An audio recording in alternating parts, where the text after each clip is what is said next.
All right, what's up, guys? Welcome to another episode of the TMossBoss Show. And in today's episode, I've been seeing this thing going around that Grand Theft Auto 6 might be $100 when it releases. Now, here's the thing: if that's the deluxe edition or like some sort of special edition, cool. I don't mind that. I don't mind the special edition being $100. I've seen games before where that's a normal thing. Now, at one point in time, it wasn't, but yes, overall, I'm like, if it's some sort of special edition, cool. Not tripping about it. Now, if we're talking that the standard edition might overall be $100, no, that's not going to work. Under any circumstances, that is not going to work. There should be no reason on whatever that this video game, all right, the standard edition, that being said, should be $100. Why is it even? Why? My thing is this: why would, if that is the case, why would Rockstar even consider something like that? Because my thing is this: if I'm paying $100 for a video game, because I've been hearing like all these different things, like, oh, you can make money off of the game, you could do this, you could do that, and I'm like, fam, still, that's not a reason to be out here spending $100 on a video game. When, and then, you know what's funny is that you see things like that, right? And then at some point in time, you end up seeing another video game similar to it where it's at a cheaper price. Like when you look at video games that just ask for way too much money, and I'm gonna just name off some video games, starting off with the one racing game, iRacing. Look at the amount of money that game asks just so you can have a good experience playing it. You have to buy the cars, you have to buy the tracks, and then on top of that, you have to pay a monthly membership to overall just play this game. Now, so let's sit down. Let's sit down and think about this, right? Let's put this example with Netflix, or this scenario with Netflix. Now, imagine on top of the subscription service that you already are subscribed to with Netflix, you had to pay for the movies and the TV shows that exist on there. And it's not like you're just paying for the one TV show. No, you're paying for each individual episode. Do you think Netflix would still be a business if that was the case? No. Same with HBO Max. Same with Peacock. Same with Hulu. I'm trying to think of some. Yeah, they might have like the different tiers of their subscription service, and that's what that video game should have did. They should have had different tiers where it's like, okay, you get these certain cars and these certain tracks if you subscribe to this tier. You get some better cars and better tracks if you subscribe to this tier. And then the ultimate tier, you get all the cars and all the tracks. There should be no reason on why I'm out here paying. Let me, because I do have Steam open. Let's just see how much it costs to play this game on a regular. Let's see. So they got the intro offer. Wait a minute, intro offer. Select. Okay, so they got three different offers. They got $9.99 for a month. That doesn't include the cars and the tracks you're gonna have to buy.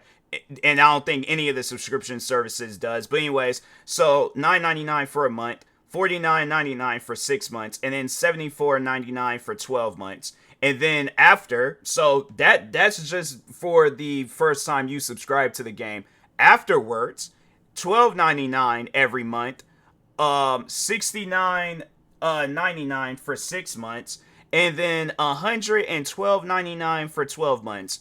Again, that is not mentioning the cars and the tracks that you're going to have to buy. And I wonder how much cars and tracks cost in iRacing. How much is a car in iRacing?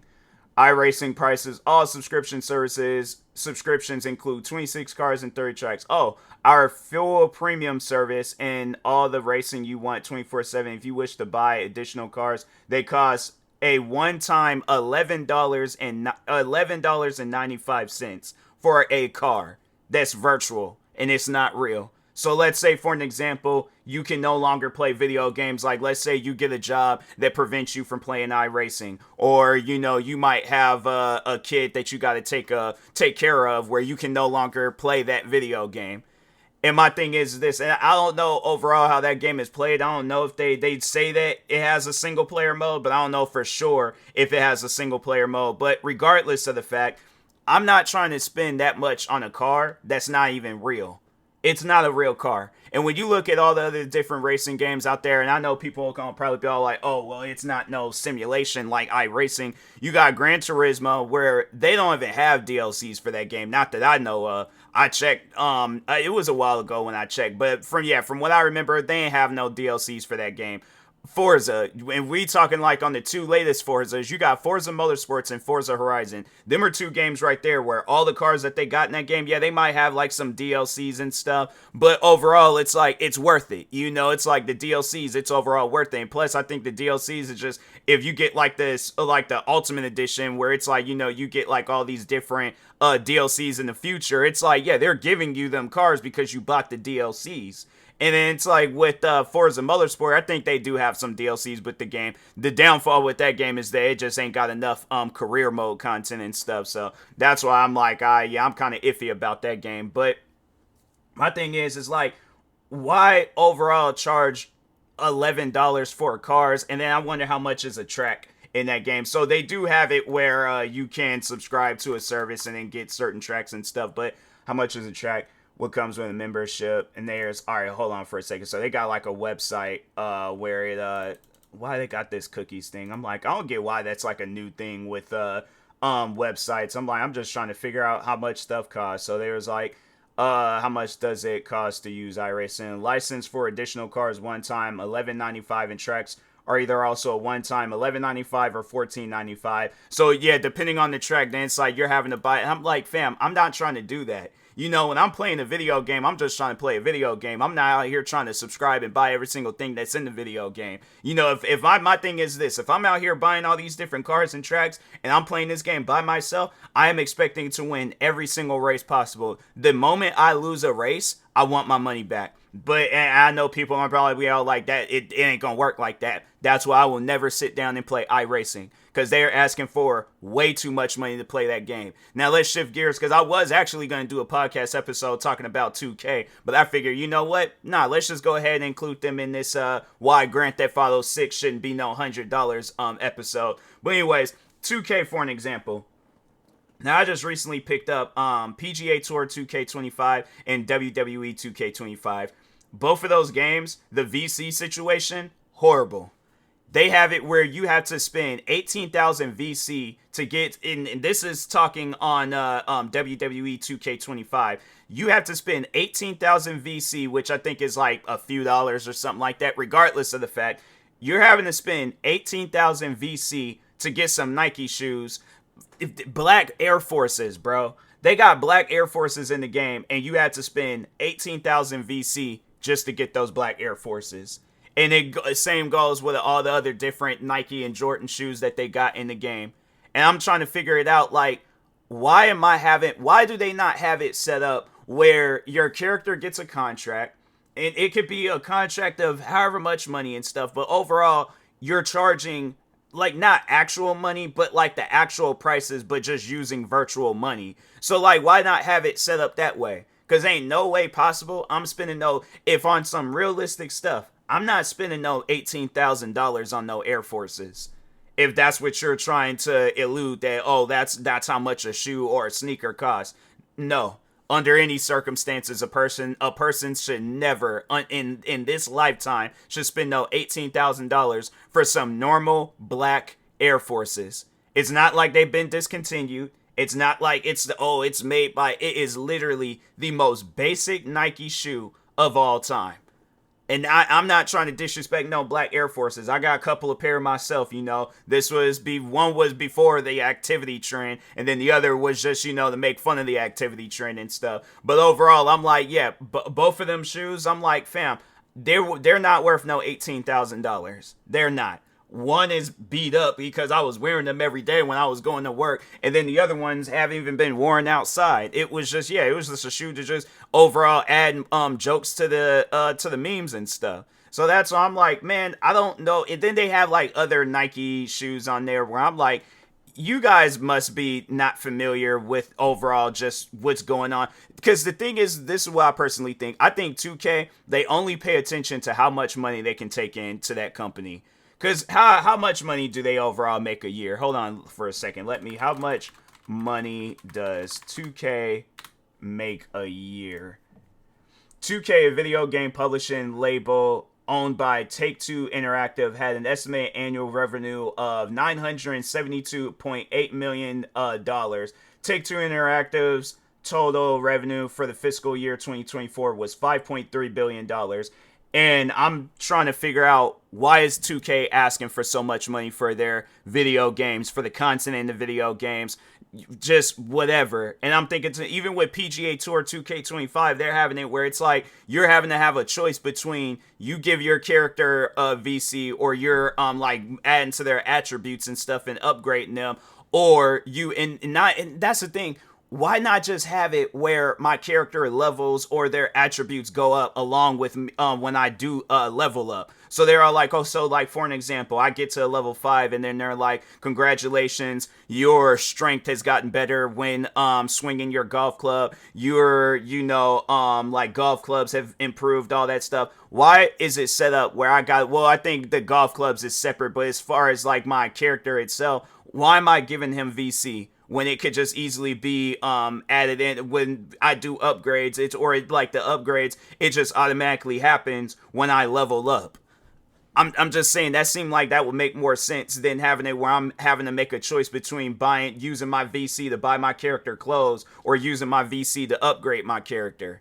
And that's the same business with they don't have it. They actually have it separated in WWE 2K25, but I think that is the same business with NBA 2K. And that's why I'm like, I just don't even care for playing NBA 2K. My thing is this, and I'm hoping that they've changed it, because if not, I'm like, fam, I don't get it.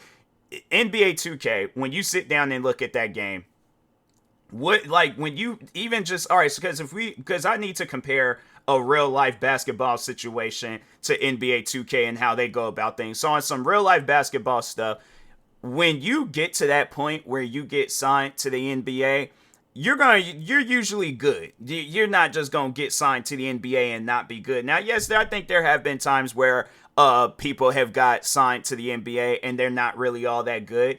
But my thing is this though. Why is that a thing in video games? Why? Because I'm like, when I play PGA Tour 2K25, fam, I'm out there getting like minus 40 points, and because that's how golf goes. They go by minus. So overall, I'm like, yeah, I'm getting like minus 40 points, and they have it where everybody else is getting like plus 20 and all that stuff. So that's the experience that I'm trying to have. If I pay for a video game, I'm not trying to have it where the experience is that I'm just constantly losing left and right.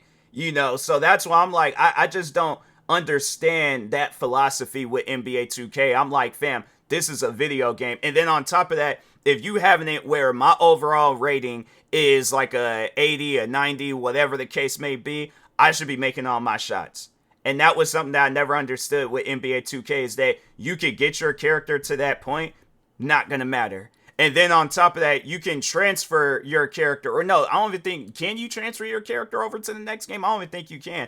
But if you can, I'm pretty sure they have it where it's like whatever clothes, whatever VC you added into that NBA 2K game, it's not going to transfer over to the next NBA 2K game.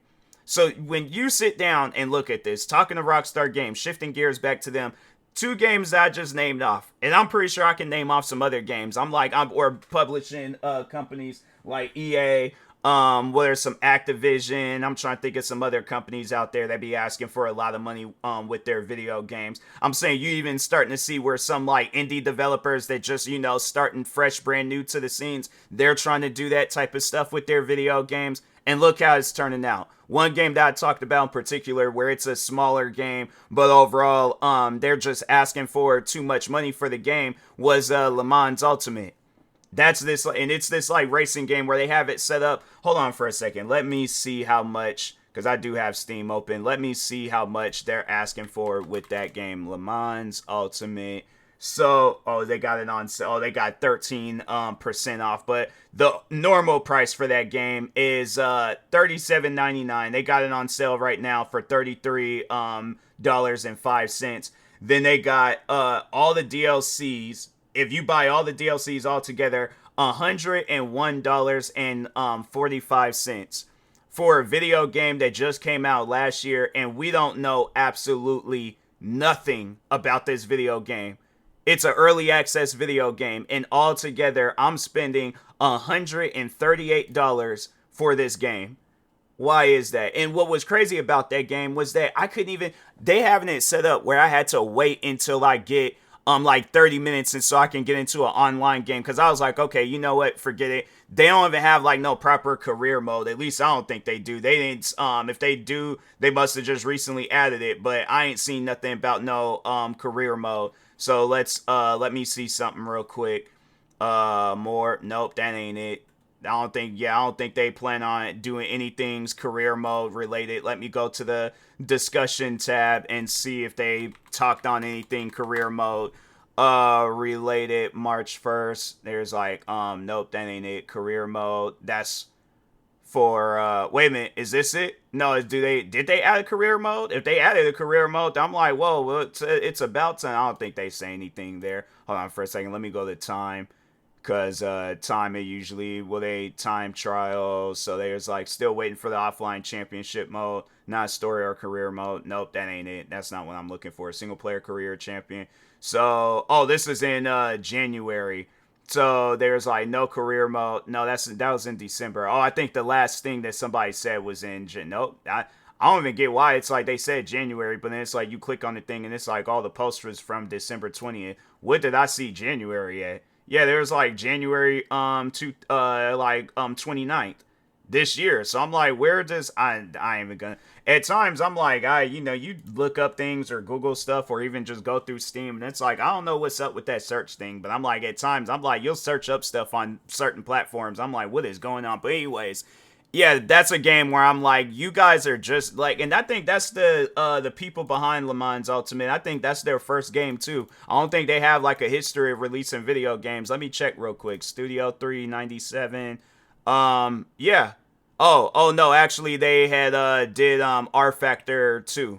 So that was like, and that was all the way back in 2013. So that was like and yeah, I played that game. That game, it doesn't even have proper controller support. So that's why I was like, that's a video game where I'm like, I will never fool with that again. I should have known if I would have known that was the same company, then yeah, I wouldn't have fooled around with Le Mans Ultimate. But yeah, that's a video game where I'm like, look at the state of that current game. I'm like, yeah, you might have it where they'd be them fanboys that's defending that game, but it's not a good game. It's not. Talking on Le Mans Ultimate. So it's like, if Rockstar, the thing is this, if you want that same energy with Grand Theft Auto 6, releasing it for $100, and it's like, my thing is this, what reason do you guys have to release the game for $100?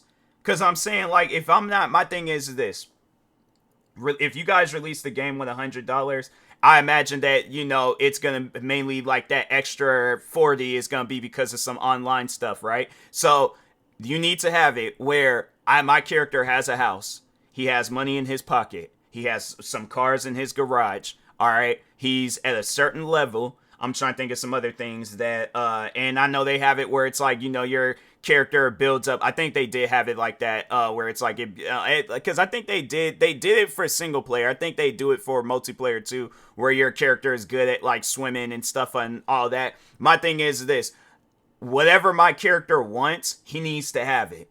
So I'm not trying to have it where it's like, I pay $100 for this game, multiplayer comes out, and it's pretty much the same business how it was when I very first played multiplayer in Grand Theft Auto 5, and my character is pretty much homeless. All he just had was a SUV. I ain't trying to have that for no Grand Theft Auto 6. So that's what I'm saying. I'm like, if you guys are going to release that game for $100, then it needs to be a situation where we get $100 worth of a video game, but not $100 video game, but only like $2-3 worth of content. If the thing is this, if they do that, I'm most likely will end up buying that game a physical copy. So in case if I don't like it, at least I can trade that game in and I ain't got to be stuck with it. Because I do not support the idea of that game being $100. And I'm like, ain't not one Grand Theft Auto game's been $100. Why is this Grand Theft Auto game being $100? And what's crazy is that when you look at Grand Theft Auto 4 and you look at Grand Theft Auto 5,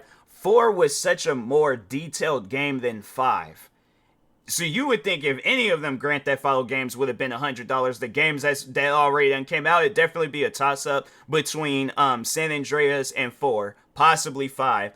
But still, at the end of the day, there's no reason for them games to cost that much money, even any other game. And people are saying that they think that if Rockstar were to do some stuff like that, it definitely would be a problem for the gaming industry. And how like a lot of people would just be all like, "Oh, well, if Rockstar can do it, now we can do it." Yeah, there's gonna be a lot of people out there where they are gonna work on a video game and they're gonna have some crazy price slapped on it. And I'm telling you right now, that's gonna be the downfall of them people. So I guess if you're just trying to ruin the gaming industry, then yeah, go right ahead. Release a game for $100 just so we can see that domino effect of how bad this affects the gaming industry.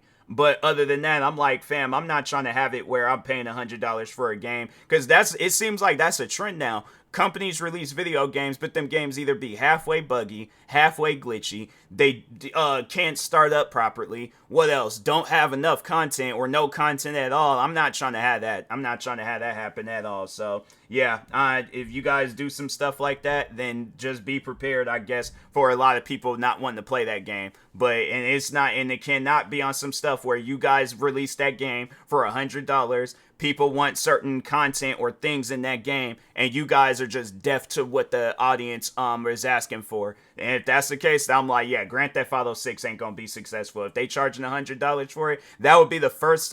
Well, I ain't gonna say the first time because I just remember the day before, and I was like, yeah, that game bombed.